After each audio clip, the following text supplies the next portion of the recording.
Hello, Krishna, and everyone at Sai Life Sciences. This is Derek Small. I am an entrepreneur, venture capitalist, and CEO of multiple biotech companies that has partnered with Sai Advantium or Sai Life Sciences over the last 15 years or so. And I'm really excited for what you guys are doing. I'm excited for this new facility. The team and the growth and everything that I hear from Krishna is just really encouraging for the field and the sector and everything that you guys are doing going forward.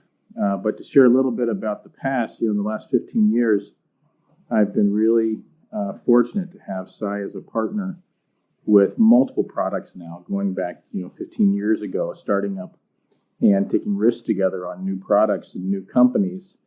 Sai's been a tremendous partner, and now from those early risks and early clinical trials, I believe we've worked on probably almost 10 new products from phase 1 to multiple phase 2s and phase 3s and pre-commercial scale manufacturing and medicinal chemistry efforts on all those products too. You guys have been a great partner, and I'm excited for what you're doing. And I just wanted to say thanks, and I'm excited to be a part of this new growth and this new opportunity for you guys.